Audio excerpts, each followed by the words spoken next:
બિલકુલ સુખરામ રાઠવાએ જશુ રાઠવાને અભિનંદન પાઠવ્યા છે। છોટાઉદેપુરમાં ભાજપના જશુ રાઠવાની જીત થઈ છે। જે પ્રકારથી પરિણામ એક બાદ એક સામે આવી રહ્યા છે। કોંગ્રેસના ઉમેદવાર સુખરામ રાઠવાનો પરાજય થયો છે। મહત્વપૂર્ણ સમાચાર સામે આવી રહ્યા છે।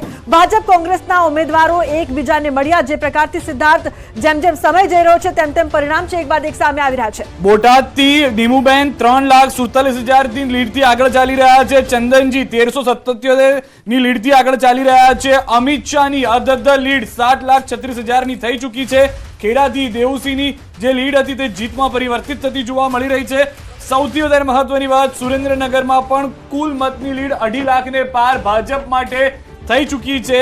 સૌથી વધારે મહત્વની વાત, અહીંયા આગળ જે બે ઉત્તર ગુજરાતની બેઠકો છે, પાટણની ચંદનજીની અને ગેનીબેન વાળી બેઠક, જ્યાં આગળ ગુજરાતમાં કોંગ્રેસ આશા રાખી અને આગળ વધવાનો પ્રયાસ કરી રહ્યું છે નેશન વાઇડ હતું ને ત્યારે દસક્રોય અને કપડવંજ વાળું ઈવીએમ ખોટકાઈ ગયું છે। આમ તો જે રીતના આંકડાઓ છે તે પ્રમાણે ખૂબ જ મોટી લીડ છે, જેને ઓફિશિયલી જીત ખાલી ડિક્લેર કરવાની બાકી છે। પરંતુ અહીંયા આગળ જે સમાચાર છે કે દસક્રોય અને કપડવંજમાં જે ઈવીએમ ખોટકાયું છે તેને લઈને હાલમાં સાઈડમાં રાખવામાં આવ્યું છે। મતગણતરી અટકી પડી છે ઈવીએમ ખોટકાતાને કારણે।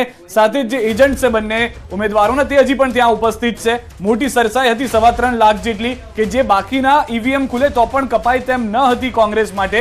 છતાં હાલમાં પૂરેપૂરા પ્રયત્ન થઈ રહ્યા છે કે વોટ કાઉન્ટિંગ ફરી એક વખત શરૂ થાય। દીપકભાઈ, જે લુબનાની પણ વાત હતી અને બીજી એક વાત, જે એક મહત્વનો મુદ્દો રહ્યો, કદાચ આપણે આપણા કામની પણ વાત કરી, પાર્ટીની વાત કરી, પરંતુ હરિભાઈએ બહુ મોટો મુદ્દો ઉઠાવ્યો, જે એક આખો પ્રચાર થયો હતો કે 400 બેઠક આવશે તો કદાચ લોકશાહીની અસર થશે, કેટલાક એવા મુદ્દાઓ પણ આવે તો બંધારણ બદલાઈ જશે, એ પણ અગેન્સ્ટમાં ગયું એવું આપને લાગી રહ્યું છે? એ સાચો પ્રચાર ખોટો પ્રચાર બીજી વાત છે, એ અગેન્સ્ટમાં ગયું?